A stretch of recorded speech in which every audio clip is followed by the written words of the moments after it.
नमस्कार मित्रांनो, मी भाऊसाहेब देवगुंडे माय exam diary या युट्यूब चॅनलमध्ये आपलं सहर्ष स्वागत करतो. मित्रांनो, आजचा आपला टॉपिक आहे गुणोत्तर व प्रमाण. गुणोत्तर व प्रमाण म्हणजे जर सोप्या भाषेत सांगायचं झालं तर पटीमध्ये संख्या वाढवणे आणि पटीमध्ये संख्या कमी करणे म्हणजे गुणोत्तर व प्रमाण. त्याचे काही फॅक्ट्स आहेत आणि काही गणित आपण पाहूया आपल्या चॅप्टरमध्ये. सुरुवात करूया आपल्या चॅप्टरला गुणोत्तर व प्रमाण. मित्रांनो, काय असतं की 2, 3, 4, 5 तुम्हाला संख्या दिलेल्या असतात. तर सुरुवातीला आपण इनिशियली दोन संख्यांचं बघूया की दोन संख्या तुम्हाला कुठल्या पण दिल्या. सर्वसाधारण घ्या 42 एक दिली, 45 ह्या दोन संख्या दिल्या आणि सांगितलं की ह्या दोन संख्यांचं गुणोत्तर काढ. तर गुणोत्तर कसं काढायचं मित्रांनो, की ह्या दोन संख्यांना असं भागाकारामध्ये लिहायचं. पहिली संख्या वरती जी दिली पहिल्यांदा ती पहिली वरती लिहायची, जी दुसऱ्यांदा दिली ती दुसऱ्या खाली लिहायची आणि ह्यांचं गुणोत्तर काढा. तर ह्यांना काय करायचं, भाग देऊन भाग देऊन भाग देऊन भाग देऊन छोटं करत जायचं. ठीक आहे, म्हणजे त्या दोन संख्यांचं गुणोत्तर. आता ह्याला कशाने भाग जातोय तर बघा, वरती 42 ला 3 न भाग जातोय, म्हणजे 4 आणि 2 6 आहे, ह्याची दोन अंकांची बेरीज तर 3 न भाग जातोय. ठीक आहे, 2 न जातोय पण 2 ह्याला जातोय का, नाही जात. म्हणजे दोन्ही संख्यांना एका अशा संख्येनं भाग गेला पाहिजे की त्या संख्येनं वरचीला पण गेला पाहिजे आणि दुसऱ्या छेदातल्या संख्येला पण गेला पाहिजे. असं नाही की ह्याला 2 न भाग लावला आणि ह्याला 5 न भाग लावला म्हणजे त्या दोन संख्यांचं गुणोत्तर नाही. एकाच सेम पटीमध्ये त्यांना कमी करायचं. एका जर ह्याला 3 न भाग गेला तर ह्याला 3 न गेला पाहिजे, तरच त्यांचं गुणोत्तर कमी होईल. आणि जर असे असल्या 42 आणि 43 ह्या दोन संख्या आहेत, 42 आणि 43, ह्यांचं गुणोत्तर निघेल का, किंवा ह्यांचं गुणोत्तर काय असेल, ह्यांचं गुणोत्तर हे एवढंच असेल 42 भागिले 43.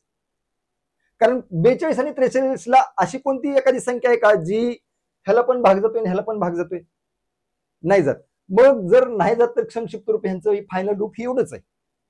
पण जर ही 42 आणि 45 बघितलं तर ह्याला कुठल्या संख्येने भाग जातोय, 3 न भाग जातोय. 14 त्रिक 42, 15 त्रिक 45, म्हणजे ह्या दोन संख्यांचं गुणोत्तर किती आलं, ह्या दोन संख्या किती, 14 आणि 15. ठीक आहे, कोणाचं 42 आणि 45चं गुणोत्तर 14 आणि 15 आलं. ठीक आहे, म्हणजे आपण 3 न भाग लावला 42 आणि 45 ला पण 3 न भाग लागला. अशा काय संख्या आहेत बघा, आता 16 आणि समजा किती घ्या 24.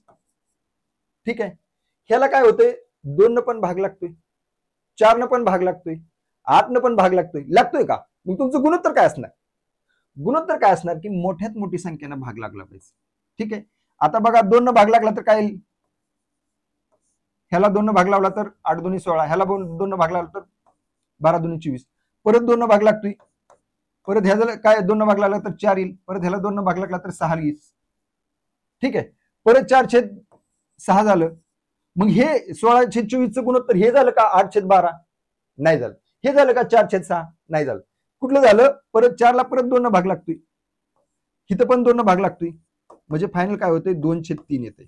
आणि 2/3 ह्याला कुठल्या संख्येने भाग जातोय का, परत नाही जात. मग जिथपर्यंत अशा संक्षिप्त छोटे छोटे छोटे करत जायचं की शेवटी कुठल्या संख्येने त्या दोन संख्यांना भाग नाही गेला पाहिजे, म्हणजे ते दोन संख्यांचं गुणोत्तर असतं.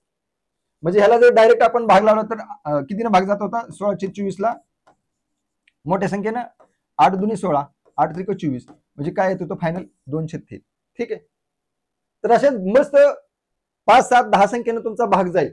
पण मग काय भाग घालत बसायचं का, मोठ्यात मोठ्या संख्येनं भाग घालायचं आणि ते फायनल तुमचं गुणोत्तर असेल. ठीक आहे, जसजशी गणित तर पुढे येत जातील आपण शिकत जाऊ, त्यातले काय फॅक्ट बघूया आपण. ठीक आहे, गुणोत्तर आणि प्रमाण मधले. ठीक आहे, गुणोत्तर बद्दल बघा, दोन राशीच्या भागाकाराने एकमेकांशी केलेल्या तुलनेस गुणोत्तर असे म्हणतात. दोन राशींना भागाकाराने केलेल्या एकमेकांच्या तुलनेस काय म्हणतात, गुणोत्तर म्हणतात. म्हणजे आपण बघितलंच की 16 किती होतं आपलं, 24 होतं. ह्याची भागाकारानं तुलना केली, ह्याला 8 न भाग गेला, 8 2 16, तर ह्याला पण 8 नेच भाग लावायचा, तर त्यांचा आलेला जी संख्या असतील ते काय असेल त्या दोघांचं गुणोत्तर असेल. ठीक आहे, परत एक्स चे वायशी असलेले गुणोत्तर हे एक्स एज वाय कसं आपण लिहितो, एक्स एज वाय लिहितो, किंवा एक्स भागिले वाय असं लिहितो. एक्स चे वाय म्हणजे पहिल्या संख्येचं दुसऱ्या संख्येचे असलेलं गुणोत्तर कसं लिहितो, पहिली संख्या ऍज दुसरी संख्या, म्हणजे ही पहिली संख्या आहे ऍज दुसरी संख्या, आणि ह्याला वाचायचं कसं, ऍज वाचायचं. X is to y, x as to y कसं वाचायचं, एक्स एज टू वाय, म्हणजे जसं एक्स आहे त्या प्रमाणामध्ये वाय आहे. ठीक आहे, ऍज टू वाय. ठीक आहे, म्हणजे एक्स वाय म्हणजे कसं, अस ब असं वाटतो ना, अस ब, आपण अ एज टू ब, अस ब म्हणजे जसा अ आहे त्या प्रमाणात ब आहे आता, आणि मग त्याचं गुणोत्तर किंवा प्रमाण ते नंतर. ठीक आहे. किंवा त्याला काय आपण लिहितो अ छेद ब असं लिहितो का, अ ब ला अ छेद ब असं पण लिहितो. ठीक आहे, म्हणजे एकमेकांचे गुणोत्तर असलेल्या संख्या. ठीक आहे, असं लिहितात. दुसरं आता काय म्हणतात, उदाहरणार्थ 2/3 असलेले गुणोत्तर 2:3 किंवा 2/3 असे लिहितात. ठीक आहे, ओके. दुसरं काय, प्रमाण. प्रमाण काय म्हणतात, दोन गुणोत्तरांच्या समानतेला प्रमाण असे म्हणतात. दोन गुणोत्तरांच्या समांतराला, आता 2/3 हे एक गुणोत्तर आहे, 2/3 हे एक गुणोत्तर आहे. जर पहिला 2 5 पट वाढवला आणि त्याला 10 केला, तर हा खालचा 3 किती असेल, त्याला पण 5 पट वाढवायचा आणि तो 15 असेल. त्यावेळेस ज्यावेळेस वरचा अंशातला 2 10 असेल, त्यावेळेस छेदातला 3 किती होईल, 15 होईल. कारण समान प्रमाणात वाढवायचे, म्हणजे त्याला काय म्हणायचं, प्रमाण म्हणायचं. ठीक आहे. तर दुसरं काय म्हणते, 2 किंवा 2 पेक्षा जास्त गुणोत्तरांना एकाच पटीत वाढवण्याच्या क्रियेस प्रमाण म्हणतात. आपण बघितलंच होतं, एकाच पटीत गुणोत्तर आहे. आता 2 हे गुणोत्तर आहे. जर 2 ला 5 पट वाढवला तर आपण 3 ला पण 5 पट वाढवलं, म्हणजे काय झालं, ते प्रमाण झालं. ठीक आहे. आता गणित बघूया आपण. आता बघूया आपण गणित. ठीक आहे. सुरुवातीला थोडी इजी 4-5 गणित घेतलेत, परत थोडी हार्ड, परत शेवटची 5-7 अवघड गणित आहेत. पण थोडं ट्रिकी वेनं जायचं, आपण थोडं लॉजिकली जायचंय. लय सूत्रांमध्ये घुसत बसायचं नाही, लय फॉर्म्युले बनवत बसायचं नाही, लय इक्वेशन बनवत बसायचं नाही. जिथं गरज पडते तिथं आपण इक्वेशन बनवणार आहोत ह्याच्यात पण. आणि तुम्ही म्हणसाल की प्रत्येक वेळेस ट्रिकी किंवा इझी वे काय, की मागच्या वेळेस काय झालं होतं की वयवारी घेतली होती. काही लोकांना खूपच सोपा वाटला चॅप्टर, त्यांच्या कमेंट आलेत की खूप सोपा चॅप्टर आहे, खूप सोपा चॅप्टर आहे. पण अरे, अवघड गणित पण आपण ट्रिकी वेनं सोपी करून सोडवतो ना. आपण अवघड गणित पण ट्रिकी वेनं सोपी करून सोडवतोय. त्याच्यामुळे सोपं आहे तर सोपं आहे. ह्याच्यापेक्षा अवघड वयवारीमध्ये त्याच्यापेक्षा अवघड जास्त गणित विचारली जाणार नाहीत. आणि जर सगळी त्याच एका 1-2 वेनं सुटत असतील, काही ठिकाणी इक्वेशन बनवून, काही ठिकाणी ट्रिकी वेनं, तर ठीक आहे ना, काय प्रॉब्लेम आहे. तुम्हाला गणित विषय जर इझी वाटायला लागला तर काय अडचणच नाही, की मग चांगली गोष्ट आहे. बघूया की 35चे 210 असलेले गुणोत्तर किती. आता काय करायचं मित्रांनो, 35 इथं असं लिहायचं. आपण गुणोत्तर कसं लिहायचं, एकतर असं 35:210 किंवा 35/210. ठीक आहे, असं लिहायचंय. आणि गुणोत्तर काढायचं म्हणजे काय, त्याला छोटं करत जायचं, संक्षिप्त करत जायचं, छोटं करत जायचं, पिळत पिळत पिळत पिळत पिळत असं नुसतं सुका करून टाकायचं, म्हणजे त्याच्यातनं परत पाणी नाही निघलं पाहिजे. ह्या दोन संख्यांमध्ये म्हणजे किंवा हे दोन काहीतरी असं सांगा की शर्ट आहे किंवा पॅन्ट आहे, आणि त्या दोघांना असं पिळायचं भागाकार करून करून करून परत त्याच्यातनं पाणी नाही निघलं पाहिजे, म्हणजे त्या दोघांचं काय गुणोत्तर आहे. ठीक आहे. आता ह्यांचं आपण कशाने भाग देऊ शकतो, एकाच संख्येने कुठले तर सांगा. 5 न जातोय किंवा 7 न जातोय 35ला. 210 ला पण 5 न जातोय आणि 7 न पण जातोय. आपण 7 न घालून बघूया की 5 न 7 न जातोय, म्हणजे 35 न जातोय का 210 ला. 35 न 210 ला जातोय की 7 न आणि 5 न जातोय. 7-5 35, ह्याचे दोनच फॅक्टर आहेत, 5 आणि 7. आणि 5 न 7 न ह्याला पण जातोय ह्याला पण जातोय, म्हणजे 35 न वर पण भाग जातोय आणि खाली पण जातोय. ठीक आहे. पण तरी पण आपण 2 स्टेप मध्ये करूया. एवढ्या फास्ट तुम्हाला समजणार नसेल तर 2 स्टेप मध्ये करूया. कसं, 5 न भाग लावू, 5 7 35, ह्याला पण 5 न भाग लावला तर किती येईल, 5 5 चौक 20, वरून आले 1 5 2 10, म्हणजे 742 आलं. 742 हे फायनल गुणोत्तर झालं का, नाही झालं, कारण अजून 7 न भाग जातोय, वरती पण आणि खालती पण. आपल्याला पिळत राहायचं, निचोड करत राहायचं, एकदम ते पाणी नाही राहिलं पाहिजे शर्ट मध्ये, म्हणजे ह्याला एकदम दुसऱ्या संख्येने भाग नाही लागला पाहिजे, तिथपर्यंत आपण भाग घालत जायचं. कसं जाईल, वरनं 7 7 1 7 7 6 42, म्हणजे वर 1 येईल खाली 6 येईल. आणि ह्याला आता दुसऱ्या कुठल्या संख्येने भाग जातोय का, 1 ला 6 ला नाही जात. ठीक आहे, मग ते पॉईंट मध्ये वगैरे येईल, पण ते करायचं नाही आपल्याला, हितपर्यंत ठेवायचं. आता 1:6 1/6 असं लिहू शकता गुणोत्तर, किंवा 1:6 1/6 असं पण लिहू शकता. आणि हे कुठे आहे, ऑप्शन डी मध्ये. मग हा तुमचा पर्याय कोणता बरोबर असेल, option D is your correct answer असेल. ठीक आहे. ही थोडीशी ज्यांना बेसिक माहित आहे त्यांना ही गणित सोपी वाटणार. ठीक आहे. ज्यांना बेसिक माहित नाही त्यांच्यासाठी प्रॅक्टिस म्हणून बघा ही, आणि ज्यांचं बेसिकच नाही त्यांनी एकदम डीप मध्ये बघा. पुढे जी येणारी गणित आहे ती अवघड आहेत. ठीक आहे. पुढचं गणित बघूया आपण, सेकंड गणित. ठीक आहे. 12/64 असलेले गुणोत्तर किती, लिहा 12 वरती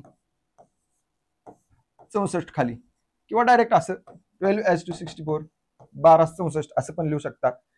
जर भाग लावायचं म्हणलं तर ह्याला कितीने भाग जातोय, 4 न भाग जातोय, 4 त्रिक 12, आणि 16 चौक 64 ना, 4 न भाग लावलं तर 16 चौक 64, म्हणजे काय येते फायनल येतं 3:16, किंवा ह्याला असं पण 3/16 म्हणतो, आणि ह्याला परत आता भाग लावून छोटं करता येत नाही, ह्यांना भाग लावून छोटं करता येत नाही, मग ते अपूर्णांकात जाईल, ते करायचं नाही. भाग लावून छोटं करता येत नाही म्हणून त्याचं गुणोत्तर काय असेल फायनल 12/60 किंवा 12/64 बरोबर किती गुणोत्तर असेल 3/16. ठीक आहे, 3/16 आहे का इथं, 3/16 ऑप्शन बी तुमचं बरोबर उत्तर असेल. ठीक आहे, ठीक आहे मित्रांनो, पुढचं गणित बघूया. काय म्हणते 10 मिनिटांचे 50 सेकंदांशी असलेले गुणोत्तर किती. आता काय लोकांचं काय होईल गडबडीत, आणि ज्याला येत असतील त्याचा पण प्रश्न कुठं चुकतो बघा. आपल्या सिली मिस्टेक ह्यात होतात की 10 मिनिटांचे 50 सेकंदांशी असलेले गुणोत्तर सरांनी शिकवले, इथं 10 मांडायचं, इथं 50 मांडायचं, भाग लावत राहायचं, वर 1 येईल खाली 5 येईल, 10 भाग लागतो, 10 10 10 5 50, एकच 5 झालं.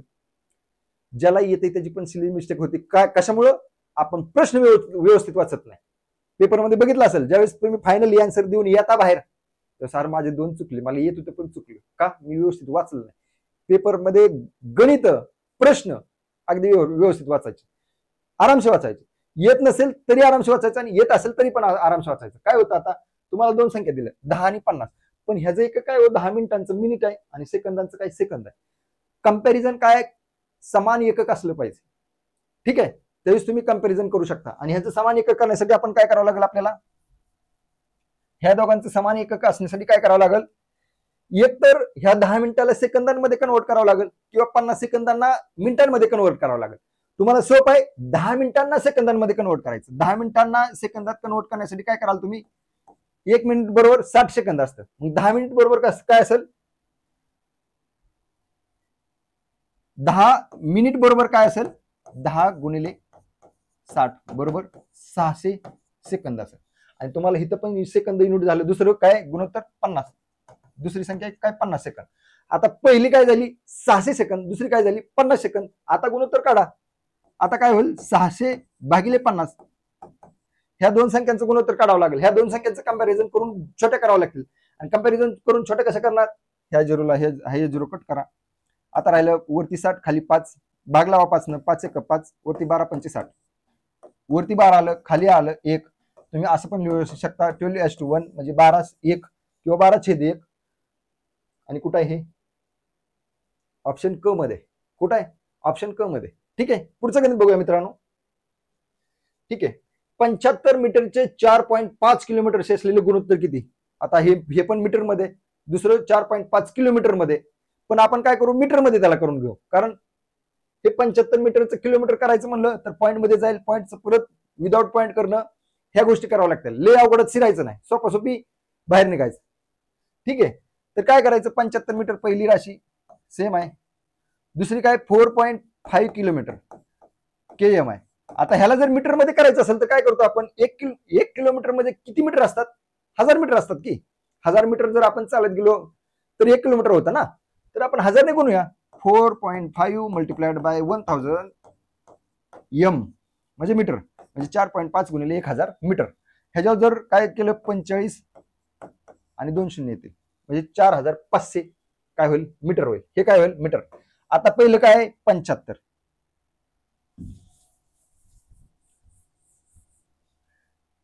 पहिलं काय होतं 75 मीटर, दुसरं काय आहे 4500 मीटर. भागाकार लावून बघा, 25 ने जातोय, तसा 75 ने पण जातोय, पण अगोदर 25 ने लावून बघूया आपण. ठीक आहे, 25 त्रिक का 75 नच लावायचं, 75 1 75, 75 दोन्ही 150, 150 त्रिक 600 म्हणजे 75 सख्ख 450, दुसरा झिरोचा भाग लागेल. येतोय का, कसं केलं 75 दोन्ही 150 म्हणजे 150 त्रिक 600 असेल तर 75 सख्ख 600, 150 नाही सॉरी 150 त्रिक 450 झालं ना, मग 75 सख्ख 450 असेल. बरोबर आहे का, बरोबर आहे का, असंच आहे ना, असंच आहे. ठीक आहे, 1:60 हे येईल, किंवा 1:60 असं पण लिहू शकता, 1/60 असं पण लिहू शकता, वाचू पण असू शकता, 1:60 वाचू शकता, 1:60 वाचू शकता. ठीक आहे, तर गुणोत्तर काय येईल 1:60 कोणाचं 75 मीटरचं आणि 4.5 किलोमीटरचं, म्हणजे राशी भिन्न आहेत पण त्याला कन्वर्ट करून एक करायच्या, परिमाण भिन्न आहेत त्याला कन्वर्ट करून एक करायची आणि मग गुणोत्तर करायचं. तर त्या परिमाण समान पाहिजेत ना, परिमाण समान करून परत गुणोत्तर काढायचं. ठीक आहे, आता बघा थोडं भूमितीचं बघा, ही थेरॉटिकल क्वेश्चन आहेत, क्वेश्चन थेरॉटिकल आहेत पण परीक्षेमध्ये विचारलं जातं. खास करून एमपीसी मध्ये एखादा प्रश्न असा विचारला जातो. कसा बघा, दोन वर्तुळांच्या त्रिज्यांचं गुणोत्तर एक असती नाही तर त्यांच्या क्षेत्रफळांचे गुणोत्तर किती? कसं करणार बघूया आपण. गुणोत्तर काढायचं म्हणजे आपण भागाकाराने संख्या छोट्या करायच्यात किंवा मोठ्या करायच्या. वर्तुळाचं क्षेत्रफळ काय असतं मित्रांनो? पाय आर स्क्वेअर असतं का? पाय आर वर्ग. आणि दुसरा पण वर्तुळाचं पाय आर वर्गच असणार. काय असेल? पाय आर वर्ग असेल का? आता तुम्ही म्हणणार वर पाय आर वर्ग आहे, खाली पाय आर वर्ग आहे, पाय आर वर्गला पाय वर्ग कॅन्सल होऊन आणि एकच येईल गुणोत्तर. येईल का? तसं नाही येणार, कारण ही आर वेगळे. ह्याची पहिले चार किती आहे? एक आहे. दुसरे चार किती आहे? तीन आहे. ज्यावेळेस असं आलं की नाही पहिले चार आता एक असतील, हे गुणोत्तर दिले, ठीक आहे, तर काय करायचं? पहिले चार एकच घ्यायचे. मग बघा पाय आणि एक तसंच आहे म्हणून एकचा वर्ग, दुसरा पाय आणि दुसरी त्रिज्या काय दिली त्यांनी? 3 चा वर्ग. ठीक आहे ना? आरचा वर्ग इथं पण केला, इथं पण केला, कारण ही दोघांची आर वेगळे. किंवा ह्याला असं म्हणा पाय आर वर्ग म्हणा आणि ह्याला पाय आर वन वर्ग म्हणा, कारण आर दोन वेगवेगळे आहेत. एक आर घेऊ आणि दुसरी आर वन घेऊया. ठीक आहे, मग पाय आर वर्ग आणि पाय आर वन वर्ग काय येईल आपला?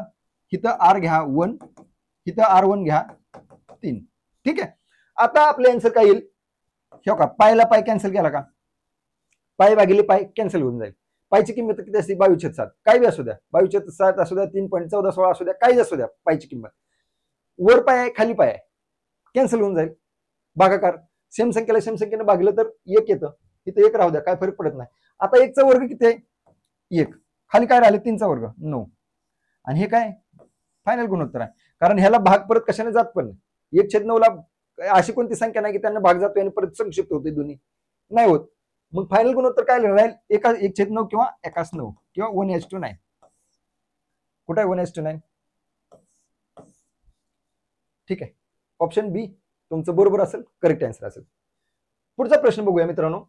दोन वर्तुळांच्या त्रिज्यांचं गुणोत्तर 2:5 आहे तर त्यांच्या वर्तुळांचं गुणोत्तर किती? क्षेत्रफळांचं, सॉरी, दोन वर्तुळांच्या त्रिज्या, वर्तुळ दिले ना, त्रिज्यांचं गुणोत्तर 2:5 आहे तर त्यांच्या क्षेत्रफळांचं गुणोत्तर क्षेम काय? आर काय घ्यायचं? 2. R1 काय असेल तुमचं? 5. पाय आर स्क्वेअर च गुणोत्तर पाय R1 स्क्वेअरला करायचंय. पायला पाय कॅन्सल होऊन जाईल. आर स्क्वेअर काय? 2चा वर्ग. R1 स्क्वेअर काय? 5चा वर्ग. वरती काय येईल? 4. खाली काय? 2चा वर्ग 4 येईल. 5चा वर्ग 25. गुणोत्तर काय येईल मित्रांनो? 4:25. 4:25 ला छोटं करता येते का भागाकार देऊन कुठल्या संख्येनं? नाही करता येत. बघा की नाही करता येत. ठीक आहे, तर फायनल गुणोत्तर काय राहील? 4/25 किंवा 4:25. 4:25 राहील. 4:25 राहील. ठीक आहे, पुढचं बघूया. आता चौरसांचं दिले. ठीक आहे, आता काय दिले? चौरसांचं दिले. बघूया कसं काढायचंय. दोन चौरसांच्या बाजूंचं गुणोत्तर 2:3 आहे तर त्यांच्या क्षेत्रफळांचे गुणोत्तर किती? आता चौरसाचं काय असतं क्षेत्रफळ? बाजू वर्ग असतं ना, आर स्क्वेअर असतं का? बाजू वर्ग असतं. बाजू वर्ग एवढं चौरसाचं क्षेत्रफळ असतं. आता तुम्हाला एक बाजू 2 दिली आहे समजा, बाजू एक आहे 2 आणि बाजू 2, दुसरी बाजू दुसऱ्या एका ह्याची बाजू किती दिली आहे? 3 दिली. तर ह्यांचं कंपॅरिझन काय होईल? 2चा वर्ग छेद 3चा वर्ग. चौरस, एका चौरसाची बाजू 2 सेंटीमीटर, 2 मीटर, 2 किलोमीटर असू द्या, काय येईल? 2चा वर्ग. दुसरं सेंटीमीटर, दुसरं जेवढी परिमाण एकच असलं पाहिजे. ठीक आहे, बाजूंचं गुणोत्तर 2 असतील. दिले परिमाण दिले का? नाही दिले. डायरेक्ट काय घ्यायचं? पहिल्याची बाजू 2 घ्यायची, त्याचा वर्ग केला, पहिल्या क्षेत्रफळ आलं. किती आलं क्षेत्रफळ? 2×4. दुसऱ्या क्षेत्रफळ किती आलं? 3×3=9. ठीक आहे, मग गुणोत्तर काय राहील? 4:9. आता ह्याला भागाकार देऊन संक्षिप्त करता येते का? छोटं करता येते का? असं आहे का की बाबा 4ला एका संख्येनं जातोय भाग, त्या संख्येनं 9ला जातोय, असं आहे का? नाही. मग फायनल गुणोत्तर काय राहील? 4:9. 4:9. आणि हे कुठे आहे? क मध्ये आहे आणि हा क बरोबर असेल. ठीक आहे, तर असं करायचं गुणोत्तर प्रमाण. पुढे बघूया. म्हणजे हे भूमितीमध्ये असे प्रश्न येतात. भूमितीचा प्रश्न समजून तुम्हाला टाकला जातो आणि तो असा सोडवायचा. पुढे बघूया. दोन घनांच्या बाजूचे गुणोत्तर एकास 2 आहे तर त्यांच्या घनफळांचे गुणोत्तर किती? मित्रांनो, घनाचं घनफळ काय असतं? बाजू घन असतं ना, सरळ 1चा घन टाकायचा, खाली 2चा घन टाकायचा, काय होईल? वर 1 येईल, खाली 8 येईल आणि जर खाली 8 येते तर काय होईल, फायनल गुणोत्तर काय राहील, एकास 8 एवढं राहील. ठीक आहे, एकास 8 राहील ना, राहिला पाहिजे. ठीक आहे, पुढचं बघूया गणित. दोन संख्यांची बेरीज 77 आहे व त्यांच्यातील फरक 21 आहे, तर त्या दोन संख्यांचे गुणोत्तर किती. आता बघा गणित गुणोत्तर प्रमाणची खरी गणित सुरू झाली. हे काय होतं अगोदर प्रॅक्टिस, आता काय ओरिजिनल मोड, ऍक्च्युअल मोड गणितांचा. अशी गणित स्पर्धा परीक्षांमध्ये विचारली जातात की दोन संख्यांची बेरीज 77 आहे, त्यातील फरक 21 आहे, तर त्यांचं गुणोत्तर किती. जर पहिली संख्या तुम्ही काय करायची, एक्स मानायची. पहिली एक्स आहे आणि दुसरी काहीतरी संख्या आहे, त्या दोन संख्यांमधला फरक किती आहे, 21 आहे. म्हणजे दुसरी संख्या 21 ने मोठी असेल किंवा छोटी असेल. ठीक आहे ना, मोठी असेल किंवा छोटी असेल. दुसरी संख्या आपण एक्स अधिक 21 मानू. ठीक आहे, आणि ही संख्या एक्स आहे आणि ही संख्या एक्स अधिक 21, कारण त्या दोन मध्ये 21चा फरक आला ना. मग ही एक्स अधिक 21 आणि एक्स ह्या दोघांची बेरीज त्यांनी दिली 77. ह्या दोन संख्यांची बेरीज 77 दिली. ठीक आहे, दोन संख्यांची बेरीज काय दिली, 77, आणि त्यांचं गुणोत्तर काढायचं आपल्याला. आता ह्या दोन संख्या आहेत म्हणजे एक्स आणि एक्स अधिक 21 ह्या दोन संख्या आहेत. ह्या दोघांची बेरीज जर केली तर एक्स अधिक एक्स किती येईल, 2x, आणि 21 तसंच राहील, 21 बरोबर 77 येईल. आता हे 21 आपल्याला एक्स ची व्हॅल्यू काढायची म्हणलं एक्स एका साईडला ठेवायचं, बाकी फापट पसरा, बाकी संख्या दुसऱ्या साईडला टाकून द्यायच्या. जर इकडे हे प्लस आहे म्हणल्यावर बरोबरच्या दुसऱ्या साईडला मायनस होईल. जर इकडे गुणिले असतं बरोबरच्या सुटल्या दुसऱ्या साईडला भागिले झालं असतं, इकडं भागिले असतं दुसऱ्या साईडला गुणिले झालं असतं. आपल्याला माहित आहे अपोजिट दुसऱ्या साईडला गेलं की त्यांचे चिन्ह अपोजिट होतात. ठीक आहे, तर आपण काय करायचं, 2x इथं ठेवू, बरोबर हे 21 तिकडे गेल्यानंतर मायनस होईल, म्हणजे 77 वजा 21 होईल, आणि 2x बरोबर ह्याची जर वजाबाकी केली तर किती होईल, ही 6 येईल, ही 5 56 येईल. 56 येते का, येते. आता जर दोन्हीकडे भाग लावला, इथं 2 भाग लावला तर बे कबे, इथं जर भाग लावला तर 28 2 56, म्हणजे तुमचं एक्स काय येतंय, 28. जर एक्स 28 असेल तर दुसरी संख्या काय आपली, पहिली तर एक्स होती, एक्स निघली. ठीक आहे, दुसरी एक्स अधिक 21 आहे, म्हणजे एक्स अधिक 21 दुसरी संख्या. मग एक्स 28 आहे अधिक 21 म्हणजे दुसरी संख्या, म्हणजे काय होईल, 49. आता मला सांगा एक संख्या 28 आहे, पहिली संख्या आपली एक्स 28 निघली, दुसरी किती नेली, 49, आणि ह्या दोघांचं गुणोत्तर आपल्याला काढायचं. ह्या दोघांचं कसं गुणोत्तर काढणार, अगोदर 28 घ्या, परत 49 घ्या आणि भाग लावा. 7 न भाग जातोय, 7 चौक 28, 7 7 49, 4:7. ही तर कुठली संख्या अगोदर सांगितली तुम्हाला दिले का, पहिल्या संख्येचं दुसऱ्या संख्येशी किंवा दुसऱ्या संख्येचं पहिल्या संख्येशी दिले का, नाही दिले, फक्त दोघांचं गुणोत्तर विचारले. ते आपण लिहून टाका 4:7. ठीक आहे, ऑप्शन बी, ब for Bombay is your correct answer. ठीक आहे, पुढचं गणित बघूया मित्रांनो. ठीक आहे, दोन संख्यांची बेरीज 120 आहे व त्यांच्यातील फरक 24 आहे, तर त्यांचे गुणोत्तर किती. बेरीज 120 आहे, ठीक आहे ना, आणि त्याच्यातील फरक काय 24 आहे. सेम तसंच गणित आहे. पहिली संख्या काय असेल, एक्स असेल. ठीक आहे, आणि दुसरी काय असेल, एक्स अधिक 24. एक्स अधिक 24 आणि एक्स मध्ये 24चा फरक येतो का, बघा की, बघायचंय तुम्हाला. एक्स अधिक 24 एक संख्या आहे आणि वजा फरक म्हणजे वजा केलं, वजा एक्स, ह्या एक्सला एक्स वजा होऊन जाईल आणि 24 फरक येतोय का, वजा बाकी 24 येते का ह्या दोघांची, येते की. मग आपण ह्या दोन संख्या घेतल्या, एक्स आणि एक्स अधिक 24, आणि ह्यांची बेरीज किती दिली, 120. बेरीज करून टाका, म्हणजे काय बेरीज येईल, 2x अधिक 24 बरोबर 120, 2x बरोबर 120 वजा 24, कारण हे 24 पलीकडे जाईल, आणि 2x बरोबर किती येईल, 6 4 10, 96 येईल का, 96, 6 4 10, कॅरी 1, 9 2 11 12, 96 येते. आता 96 ला जर भागलं 2 न, इकडे 2 न भाग जातोय 2x ला, इकडे 2 न भाग जातोय 96 ला, किती येईल, x बरोबर 48 येईल, 48 येईल का, 48 2 96. ठीक आहे, आता मला सांगा काय आहे, x 48 आहे, म्हणजे पहिली संख्या काय 48 आहे, दुसरी संख्या काय एक्स अधिक 24, म्हणजे 48 अधिक 24 दुसरी संख्या येईल. 48 आणि 24 किती येईल, 72 येईल का, 48 आणि 24 72. ठीक आहे, म्हणजे दुसरी संख्या 72 झाली, आणि ह्या दोघांचं गुणोत्तर काढायचं. ह्या दोघांचं एकमेकांशी असलेले गुणोत्तर आपण काढायचं. कसं काढणार, पहिली संख्या आपली 48 आली, दुसरी 72 आली, तर ह्यांचं गुणोत्तर आपल्याला काढायचं. काय करणार, 24 2 48, 24 3 72, 2 3 येईल. आता त्यांनी विचारलं असतं की दुसऱ्या संख्येचं पहिल्या संख्येशी किंवा पहिल्या संख्येचं दुसऱ्या संख्येची, असं जर विचारलं असतं तर आपल्याला 2 3 3 2 असं काहीतरी करावं लागलं असतं. पण आपल्याला काय करायचंय, असं करायचं, बरोबर आहे ना? 48 आणि 72 दोघांची बेरीज किती आहे? 120 येते का? 7 4 11 1 12 120 येते. दोघातील फरक 24 आहे का? 24 पण आहे. गुणोत्तर फायनल किती? 2 असतील. ऑप्शन मध्ये आहे का? नाही. 2 असतील, त्या दोघांचं गुणोत्तर येईल. ठीक आहे, पुढचा गणित बघूया मित्रांनो. 3 संख्या 3 4 5 या प्रमाणात आहेत व त्यांची बेरीज 96 आहे, तर त्या संख्या किती? आता वैवारी जर तुम्ही बघितलं असेल, वैवारीमध्ये आपण थोडं ट्रिकी केलं होतं. कसं केलं होतं की 3 संख्या आहेत, काय अ ब क किंवा काय, आणि आपण एकूण घेतलं होतं. इथं एकूण घेतलं होतं का? घेतलं होतं. आणि इथं गुणोत्तर घेतलं होतं आणि त्या संख्यांची संख्या घेतल्या होत्या त्या. ठीक आहे, आणि काय होतं, ज्याचं गुणोत्तर आहे त्याच्या पुढे गुणोत्तर लिहिलं होतं. 3 4 5 हे तिघांचं गुणोत्तर आहे. आणि त्या तिन्ही संख्यांची एकूण बेरीज किती आहे? एकूण इथे लिहिली किती आहे? 96 आहे ना. 3 संख्यांची बेरीज 96 आहे. ठीक आहे ना. तर काय केलं आपण, ह्या तिघांचं एकूण गुणोत्तर किती येईल? 3 4 7 5 12, बरोबर आहे का? जर एकूण गुणोत्तर 12 आहे, एकूण संख्यांची बेरीज 96 आहे, तर गुणोत्तराला किती पट वाढवले आपण? 12 72, 12 7 84, 12 8 96, 8 पट वाढवले का? 8 पट. जर एकूण गुणोत्तराला 8 पट वाढवल्यानंतर एकूण बेरीज येते म्हणल्यावर अ चं गुणोत्तर 8 पट वाढवल्यावर अ च संख्या येईल, बरोबर आहे का?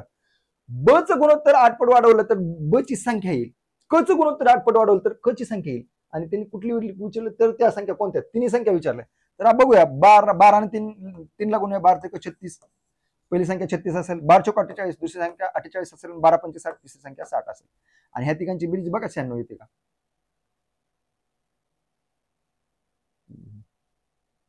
नाही, ही जास्त इतकी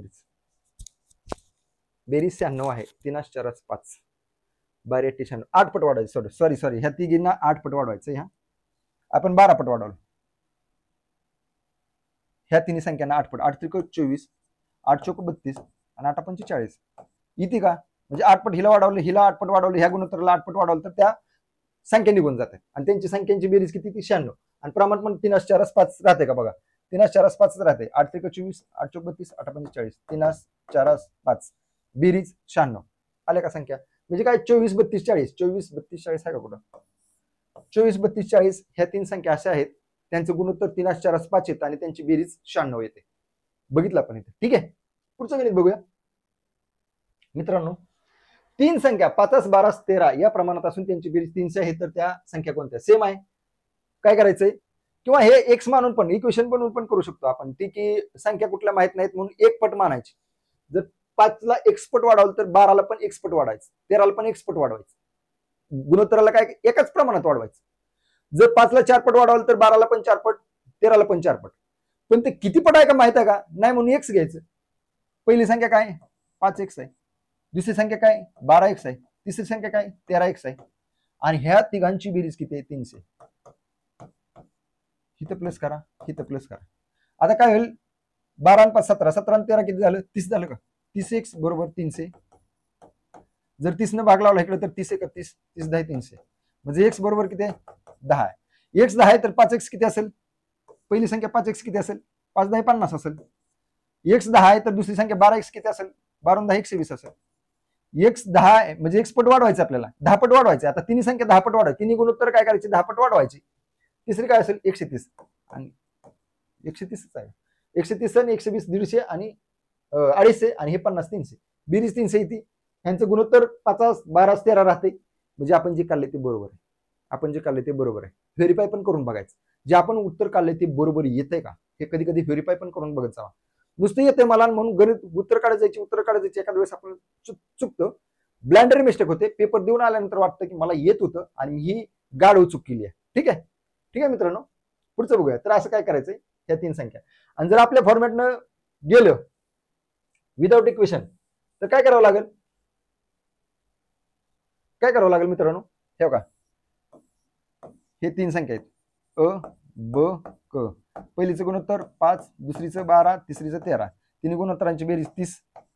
एकूण तिन्ही गुणोत्तरांची संख्यांची बेरीज 30. गुणोत्तर 30 आहे, संख्या ची बेरीज 30 आहे, गुणोत्तरांची बेरीज 30 आहे. तर गुणोत्तराला किती पट वाढवावं लागते? 10 पट. जर एकूण गुणोत्तराला 10 पट वाढवल्यानंतर एकूण बेरीज येते, तर पहिल्या संख्येला 10 पट वाढवल्यानंतर पहिली संख्या येईल. दुसऱ्या संख्येला 10 पट वाढवलं तर दुसरी संख्या येईल, तिसऱ्या संख्येला 10 पट वाढवलं तर तिसरी संख्या येईल. तुम्हाला जे सोपं वाटतंय त्यानं करा. पण हा इक्वेशन फॉर्म करता आली पाहिजेत ह्याच्यामध्ये. असं नाही की ट्रिकने ह्या ट्रिकने निघतंय म्हणजे ह्या ट्रिकनेच. कधी कधी इक्वेशनची गरज पडते, ट्रिक कामाला येत नाही. ठीक आहे मित्रांनो, ध्यान ठेवा, ही गोष्ट ध्यानात ठेवा. पुढचं गणित बघूया. राम व श्याम यांच्या पगारांचे गुणोत्तर 5:4 आहे, तर श्याम आणि राज यांच्या पगाराचे गुणोत्तर 2:3 आहे. जर राजचा पगार 4,800 असेल तर रामचा पगार किती? आता 3 वेगवेगळे गुणोत्तर आहेत. पहिल्यांदा 2 दिले ते काय करायचं आहे बघा. पहिल्या दोघांचं काय 5:4 गुणोत्तर आहे. हा कोण आहे? राम आहे, हा श्याम आहे.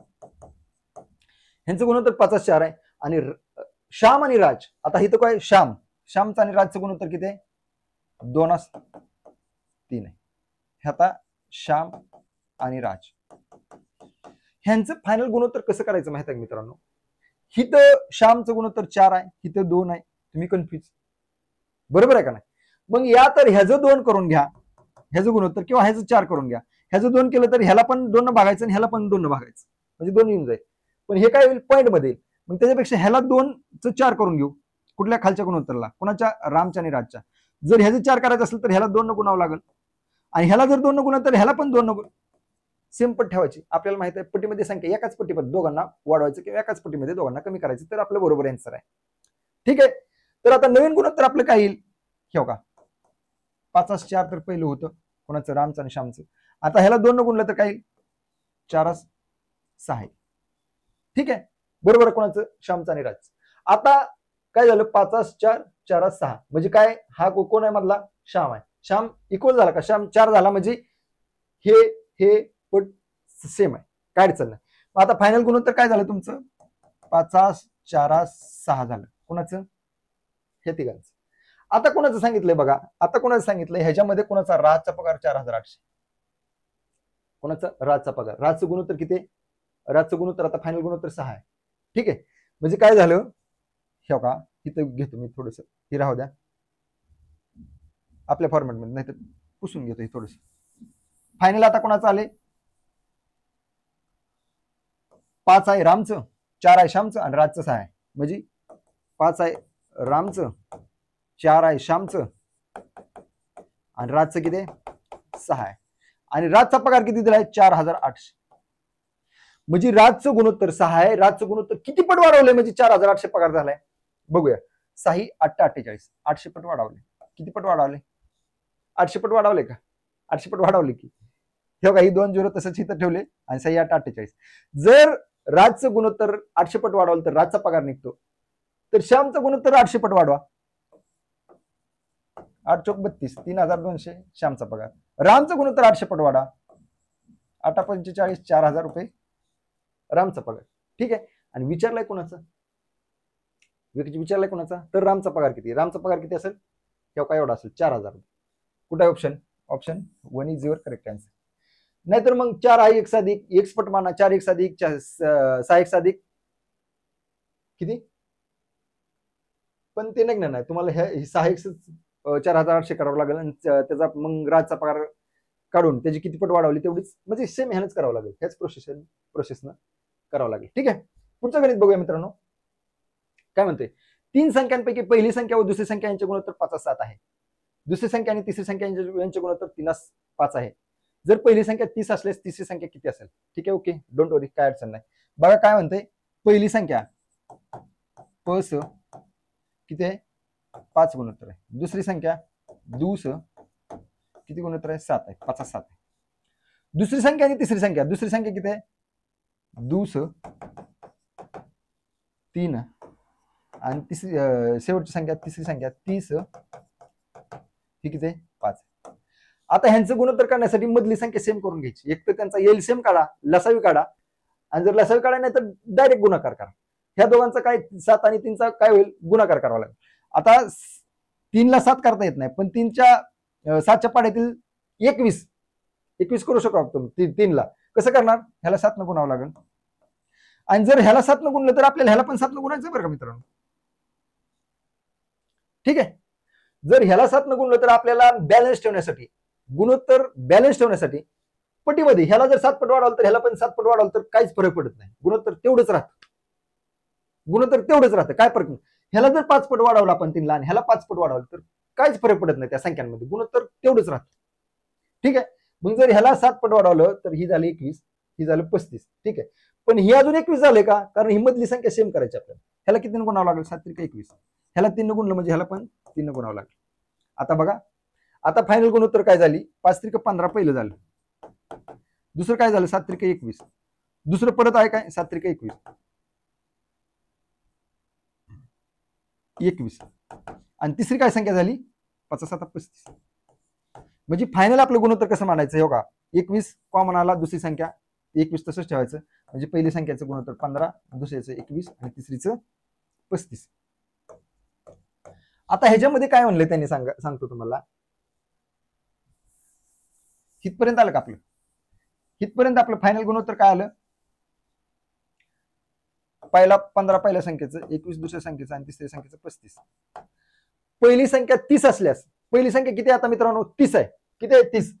जर गुणोत्तर 15 आहे पहिलीचं आणि संख्या 30 आहे तर गुणोत्तराला किती पट वाढवले मित्रांनो, 2 पट वाढवले, म्हणून 30 आलं.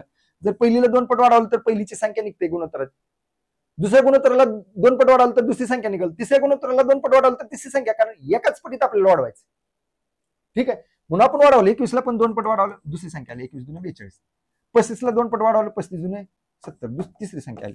कुठली पाहिजे ती काढा की, विचारलं कुठली, तिसरी संख्या, तिसरी संख्या काय 35 दुने 70, लिहून टाका 70, कुठे आहे 70. व्हेरीफाय करायचं असेल तर उलट जावं, बघा त्यांचे गुणोत्तर सेम येते का, त्यांच्या पटे व्यवस्थित आहेत का, पहिलं 30च येते का, तिसरं 70च येते का, सगळं व्हेरीफाय करून बघा. पुढचं गणित बघूया. अ चे 15% व ब चे 20%, नाही अ चे 15% बरोबर ब चे 20% असेल तर अ च ब बरोबर गुणोत्तर किती, अ च 15% ब च 20%. आता च कसं लिहिता बघा, अ इथं तसाच लिहिला, च म्हणजे गुणिले, च म्हणजे गुणिले माहित आहे, आणि 15% म्हणजे 15/100%. च म्हणजे गुणिले माहित आहे का, BODMAS, bracket of division multiplication addition subtraction आहे का, बॉडमास थेरी. ठीक आहे ना, बॉडमास थेरी म्हणजे हा ऑफ असतो का नाही, च काय 15% ऑफ ए म्हणतो ना, 15% ऑफ ए, ओ चे 15%, म्हणजे हा ऑफ आहे का नाही 15% ऑफ, हा च आहे. ठीक आहे. आणि जिथे जिथे च चा चे येतं का नाही तिथं गुणाकार करायचा, डायरेक्ट गुणाकार लिहून टाकायचा. आणि अ च 15% बरोबर आहे ब च किती आहे, ब च म्हणलं की गुणाकार आणि 20% म्हणून 20% असं लिहून टाक. ठीक आहे, ठीक आहे, बरोबर आहे ना. आता काय करायचंय, अ छेद ब करायचंय, अ छेद ब, अ च ब शी म्हणल्यावर असं लिहितो आपण, अ भागिले ब असं काढायचं. ठीक आहे. आता असं कधी निघल, इथं ब गुणिले मध्ये इकडे आल्यानंतर भागिले होईल का, होईल की, अ भागिले होईल ब होईल की, आणि इथं 20/100 ह्या बाजूला तसंच आहे अजून, आणि हे मला 15/100 तिकडे न्यायचं, 15/100 निघल्यानंतर काय होईल, 100 वरती जाईल आणि 15 खाली येईल का, यायला पाहिजे की, यायला पाहिजे. उलट होतं ना, बरोबरच्या इकडे भागिले तिकडे गुणिले होईल, बरोबरच्या इकडे गुणिले तिकडे भागिले होईल, बस तीच. मग आता हे 100ला 100 कट करून टाकलं. आता काय राहिलं 20/15 म्हणजे अ छेद ब राहिलं. ठीक आहे. आणि हे काय होतं, 5 न भाग लावला तर 5 × 20, 5 × 15 म्हणजे 4/3 होत. म्हणजे अ काय होईल, अ च ब शी गुणोत्तर काय येईल, 4 असतील येईल, किती येईल 4 असतील मित्रांनो. ठीक आहे. हे मागच्या कशातले ऑप्शन आहेत, मागच्या प्रश्नाचे ऑप्शन आहेत, ह्याचे ऑप्शन दिले नाहीत. ह्याचं गुणोत्तर किती येईल, 4 असतील. आणि असे गुणोत्तर विचारले जातात, आपण फसून जातो, गडबडून जातो, कारण प्रॅक्टिस नसते. प्रॅक्टिस केली पाहिजे असल्या गणितांची पण. अचानक समोर येत असलं तर किती फायटर माणूस असला, त्याने जास्त बरेच दिवस काय प्रॅक्टिस केली नाही आणि अचानक एखादी गोष्ट समोर आली का नाही, गडबडून जातो माणूस, समजत नाही. प्रॅक्टिस ठेवा गणिताची, कॉम्पिटेटिव्ह एक्झाम करताय सर्व विषयाची प्रॅक्टिस ठेवा, अभ्यास भरपूर करा मित्रांनो. ठीक आहे. ज्या स्ट्रिक्स कसं असतं की पोलीस भरती आली, पोरं काय करते, 5 दिन में फिजिकल कैसे बनाए, 2 दिन में फिजिकल कैसे बनाए. तुझ्या बापान बनलं होतं का 2 दिवसात फिजिकल, कर ना, महिनाभर, 6 महिने, 8 महिने, 10 महिने, वर्षभर प्रॅक्टिस कर ना. 5 दिन में फिजिकल कैसे बनाए, सर्च. ठीक आहे. एक स्वामी म्हणून माझ्या अकॅडमी मध्ये मुलगा होता, त्याचं 5 दिन में फिजिकल कैसे बनाए सर्च मोबाईल मध्ये, दिन में शेवटच्या दोन उद्याच्याला परीक्षेला जायचं एक्झामला 2 दिन में फिजिकल कैसे बनाए अरे 2 दिन मध्ये बनतं का फिजिकल नाही बनत ठीक आहे प्रॅक्टिस कुठल्याही गोष्टीची प्रॅक्टिस असणं आवश्यक असतं पुढचं गणित बघूया आपण हा खताच्या 18-18-10 या प्रकारामध्ये नायट्रोजन 18% असतो ठीक आहे ओके फॉस्फरस 18% असतो ठीक आहे ओके पोटॅशियम 10% असतो उरलेला भाग इतर पदार्थाचा असतो तर त्या प्रकारच्या 40 किलो खतामध्ये फॉस्फरसचे प्रमाण किती ठीक आहे 100 किलो मध्ये सर्वसाधारण 18% असतो म्हणजे 18 किलो असतो 40 किलो मध्ये किती असेल 40-18% जर 18% काय आहे फॉस्फरस आहे ना कुठला आहे कुठलं विचारलं आपल्याला फॉस्फरस आणि फॉस्फरस कुठं आहे नायट्रोजन फॉस्फरस म्हणजे हा जो आहे मधला ते हे कुणाचं प्रमाण आहे फॉस्फरस 18% ठीक आहे 18-18-10 बघितलं असेल 1846 बघितलं असेल तुम्ही बरेच किंवा युरिया बघितला असेल युरियामध्ये किती 46% नायट्रोजन असतो किती ठीक आहे तर बाकी इतर पदार्थ दुसरा काहीतरी असतो ना सगळा नायट्रोजन आहे का त्याच्यामध्ये इतर पण काय पदार्थ तसंच 18-18-10 मध्ये 18% काय फॉस्फरस 18% काय नायट्रोजन आणि 10% काय पोटॅशियम बाकी इतर जो भाग आहे ते दुसरा काहीतरी आहे जर 100 किलो जर खत केलं तुम्ही घेतलं तर 100 पैकी 18 किलो तुम्हाला काय मिळेल नायट्रोजन 18 किलो फॉस्फरस आणि 10 किलो पोटॅशियम म्हणजे 18-18-36 आणि 10 46 किलो ह्याच्यात ह्यांचं प्रमाण मिळेल बाकी इतर पार्ट ह्याच्यामध्ये असतं तर त्यांनी सांगितलं की बाबा 40 किलो मध्ये 40 किलो मटेरियल मध्ये 40 किलो हे घेतलं तुम्ही 40 किलो युनिट एकक परिमाण किलोच ठेवलं ठीक आहे आणि ह्याचं 18% काढायचं आपल्याला ह्याचं 18% फक्त कुठलं विचारलं आपल्याला फक्त फॉस्फरस विचारलं म्हणून 18% करून टाकलं 18% कसं असतं 18 असतं असं हे झिरो करून टाका कॅल्क्युलेशन मध्ये 18 चोक किती होईल 18 चोक 72 भागिले 10 7.2 येईल ह्यांचा भागाकार आणि हे कधी कशामध्ये असेल किलोमध्ये आपल्याला दिलं होतं ना 40 किलो मध्ये 7.2 किलो एवढं प्रमाण कशाचं असेल कशाची विचारलं त्याचं असेल फॉस्फरसची विचारले का नायट्रोजनचं फॉस्फरसची विचारलं ना फॉस्फरस असेल ठीक आहे आणि 7.2 आहे का तुमचं answer yes this is your correct answer ठीक आहे मित्रांनो पुढचं गणित बघूया काय म्हणते दोन संख्या 3:4 गुणोत्तरात आहेत प्रत्येक संख्येत 10 वाढवल्यास नवीन संख्याचं गुणोत्तर किती होतं 8:9 होतं तर त्या दोन संख्यांमधील फरक किती काढूया अगोदर संख्या काढूया कुठल्या प्रमाणात 3:4 प्रमाणात कुठल्या संख्या आहेत माहित आहेत का नाहीत मध्ये कुठल्या तरी पटीत वाढवल्यात त्या संख्या गुणोत्तराच्या पटीत आपण काहीतरी वाढ केली तर त्या संख्या निघतात बरोबर आहे कुठली पट माहित आहे का पण आपण ज्यावेळेस 3 ला एका पटीत वाढवतो तेवढेच 4 ला पण वाढवतो ना आपण 3 ला x पट वाढवली आणि 4 ला पण x पट वाढवली x आपली पट आहे म्हणून x इज इक्वल टू पट ठीक आहे आता 3x आणि 4x ह्या संख्या आहेत ह्याच्यात प्रत्येकी 10 वाढवलं +10 केलं ह्याला आणि +10 केलं हिला तर नवीन संख्या कुठल्या प्रमाणात येते 8:9 प्रमाणात आणि हे इक्वेशन सोडूया 9 जर इकडे गुणलं तर 9 ही भागिले म्हणलं ह्याला काय होईल गुणिले मध्ये आणि 4x अधिक 10 इकडे गेल्यानंतर ह्या 8 ला गुणिले मध्ये होईल ठीक आहे ह्यांचा डायरेक्ट जर गुणाकार केला तर 9 त्रिक 27 x येईल आणि 9 10 90 आणि बरोबर हे 4x अधिक 10 तिकडे गेलं तर काय होईल गुणिले होईल 8 ला गुणिले 8 चौक 32x अधिक काय होईल 8 10 80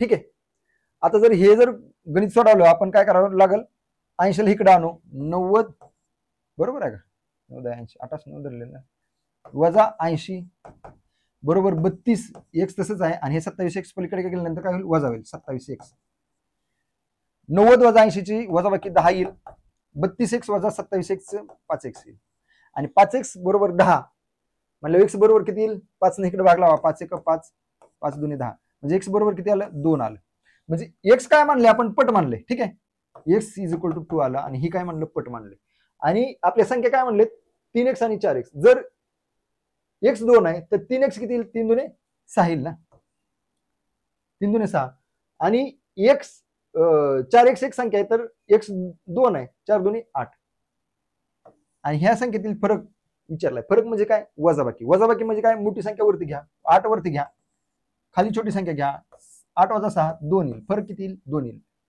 काढायचं काय बी काढायला देऊ द्या आपल्याला जर कॉन्सेप्ट क्लिअर असेल आपल्याला माहिती असेल गुणोत्तराला एका पटीतच वाढवलं तर तेवढ्या पटीत दुसऱ्याला पण वाढवायचंय मग काहीच फरक पडत नाही कसलं गणित येऊ द्या ठीक आहे आपला फरक किती यायला पाहिजे एवढा यायला पाहिजे पुढचं गणित बघूया की एक रक्कम अ ब क ड यांना अनुक्रमे 3 4 7 5 या प्रमाणात वाटप केली. जर ड ला ब पेक्षा 500 रुपये जास्त मिळाले तर त्या चौघांजवळ एकूण रक्कम किती आहे? कसं काढणार भावांनो? काय करायचंय बघूया. हे त्या सगळ्यांची गुणोत्तर लिहून घ्या. काय करा, गुणोत्तर भावाचं 3 आहे, ब भावाचं गुणोत्तर 4 आहे, क भावाचं गुणोत्तर 7 आहे, ड भावाचं गुणोत्तर 5 आहे. त्यांनी काय ड ला ब पेक्षा 500 रुपये जास्त मिळाले. आता ड चं गुणोत्तर किती आहे मित्रांनो? 5. ब चं गुणोत्तर किती आहे? 4. ड चं गुणोत्तर 5 आहे, ब चं गुणोत्तर 4 आहे. जर गुणोत्तराची वजाबाकी केली तर ये किती? गुणोत्तराची त्या दोघांची वजाबाकी केली तर ये किती? येते का? येते की. आणि जर त्याला पैशाचा जर विचार केला तर 500 रुपये जास्त. म्हणजे गुणोत्तरांचा फरक किती आहे? 1. पगारात फरक किती आहे? ब च्या ड च्या 500 रुपये. मग 1 ला किती पट वाढवले? 500 पट वाढवले. 1 ला किती पट, एक गुणोत्तर किती पट वाढवले ह्या गणितात? 500 पट वाढवले. जर एक गुणोत्तर 500 पट वाढवले तर ह्या भावाचा अ भावाचा पगार किती असेल? 500 गुणिले 3 1500 रुपये असेल. ह्याला 500 पट वाढायचं, ह्याला पण आपण 500 पट वाढवायचं. ब चा भावाचा पगार किती असेल? 500 गुणिले 4 2000. क चा किती असेल? 500 गुणिले 7 3500. आणि ड चा किती असेल? 500 पट वाढवल्या 2500. आणि बघा ब च्या ड च्या पगारामध्ये 2000चा फरक आहे का? हाय की. आणि गुणोत्तर जर बघितलं तर गुणोत्तर सेम राहते का? 3 4 7 5 करून बघा, सेमच राहते ह्या संख्यांचं गुणोत्तर आपसमध्ये. जर ह्याला जेवढं पट कमी केलं तर ह्याला पण तेवढंच पट कमी करायचं, ह्याला पण तेवढंच पट, पण ह्याला ड ला पण तेवढंच पट कमी करायचं. गुणोत्तर निघून जाईल. गुणोत्तर किती निघेल? 3 4 7 5. संख्या काय असतील? 1500 2000 3500 2500. आणि त्यांनी सांगितलं चौघांजवळ किती रक्कम आहे. काढा ही रक्कम आली की काढा रे एकूण रक्कम. बघूया आपण. 2 0 तसंच राहील. 5 कुठं आहे? 5 इथं आहे, इथं काय नाही. 5 हे दुसरं 5 5 आणि 5 10 5 15. कॅरी 1 येईल. 2 आणि 1 3 आणि 3 6 आणि 2 8 आणि 1 9 9500 येते का? एकूण गुणोत्तर किती येते? 3 आणि 4 7 आणि 7 14 आणि 5 19 19 5 95. 500 पट ह्याला 19 एकूण गुणोत्तर वाढवलं तर 19 पेमेंट येते. सगळ्याची पेमेंट काढायची पण गरज नाही. ठीक आहे. तर अशी गणित सोडवायचे. तिथं किती असेल? 9500 रुपये तिघांकडे मिळून एवढं पेमेंट असेल. तिघांचा मिळून एवढं रक्कम चौघांची मिळून एवढी रक्कम गोळा होईल 9500. पुढचं गणित बघूया मित्रांनो. तर आजच्यासाठी एवढंच मित्रांनो, की आज आपण जवळपास 15-20 गणित जी काही बघितली होती गुणोत्तर प्रमाणची. व्हिडिओ आवडला मित्रांनो तर व्हिडिओला लाईक जरूर करा, तुमच्या मित्रांपर्यंत पोहोचवण्यासाठी शेअर करा आणि चॅनलला सबस्क्राईब करा मित्रांनो. धन्यवाद. जय हिंद.